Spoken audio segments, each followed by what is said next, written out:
ذیابیطیز یعنی شوگر کے مریضوں کو ہر قسم کے پھل کھانے کی اجازت ہے، لیکن کتنی مقدار میں کھانی چاہیے اس کا انحصار پھل کی قسم پر ہے۔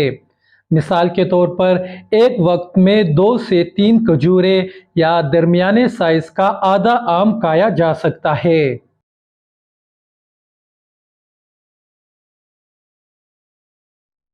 خوراک کا ناغہ وزن کم کرنے کا مناسب طریقہ نہیں ہے، خصوصاً ذیابیطیز کے مریضوں کے لیے۔ عموماً کھانے کے ناغے کے نتیجے میں اگلے وقت میں خوراک کی مقدار بڑھ جاتی ہے، جس کی وجہ سے خون میں شوگر کی عمومی سطح کو برقرار رکھنے میں دشواری ہوتی ہے۔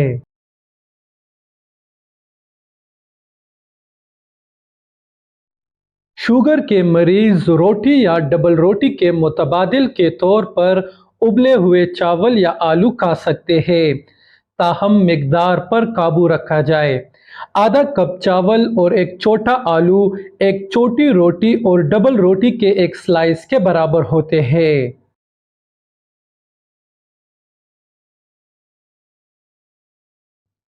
اگرچہ یہ کہا جاتا ہے کہ کریلا اور جامن بلڈ شوگر کی مقدار کو کم کرتے ہیں، لیکن ابھی تک ریسرچ سے یہ ثابت نہیں ہوا کہ ان کی کتنی مقدار بلڈ شوگر کو کم کرے گی، لہٰذا ان کا استعمال صرف بطور سبزی اور پھل کرنا چاہیے۔ اس وقت ذیابیطیز کا کوئی حتمی علاج موجود نہیں ہے اور اس کا صرف کنٹرول ممکن ہے، جس کے لیے تجویز کردہ دوا کا استعمال ضروری ہے۔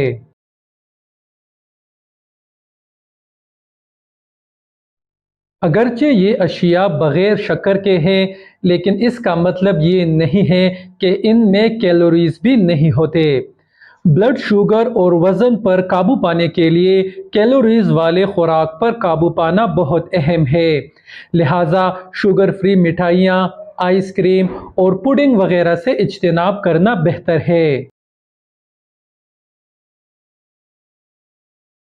بغیر شکر کے مشروبات کے استعمال میں کوئی حرج نہیں ہے، لیکن جن جوسز پر شوگر فری لکھا ہوتا ہے ان میں سے زیادہ تر میں پھلوں کی قدرتی شکر پائی جاتی ہے، اس لیے ایسے مشروبات سے بھی پرہیز کرنا چاہیے۔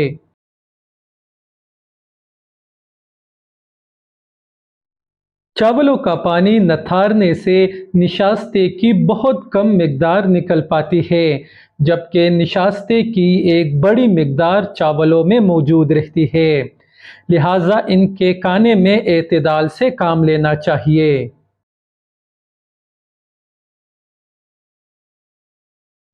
ذیابیطیز کے مریضوں کے لیے خصوصی طور پر یہ بات بہت اہم ہے کہ زیادہ کھانا کھانے سے اجتناب کریں۔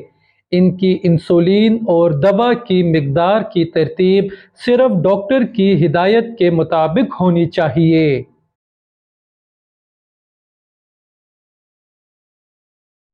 اگرچہ انسولین کے استعمال سے بلڈ شوگر بہتر طور پر قابو میں رہتی ہے، لیکن وزن میں اضافے اور ذیابیطیز کی دیگر پیچیدگیوں سے بچنے کے لیے خوراک میں احتیاط بہت ضروری ہے۔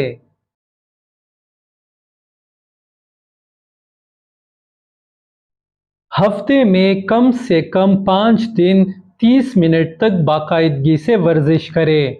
کم سے کم نمک استعمال کریں، گھی کے بجائے تیل کا استعمال کریں، پانی کی مناسب مقدار کا استعمال یقینی بنائیں اور 8-10 گلاس پانی روزانہ پئیں۔ اپنے غذا میں ریشے والی چیزوں کا استعمال زیادہ سے زیادہ کریں، مثلاً چکی کا آٹا، چھلکے والی دالیں، چھلکے والے پھل اور سبزیاں وغیرہ وغیرہ۔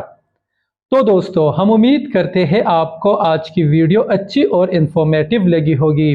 اسی طرح میڈیسنز کے بارے میں، مختلف بیماریوں کے بارے میں ہماری مفید اور معلوماتی ویڈیوز دیکھتے رہنے کے لیے ہمارے چینل میڈیسن کی دنیا کو ضرور سبسکرائب کریں۔ شکریہ۔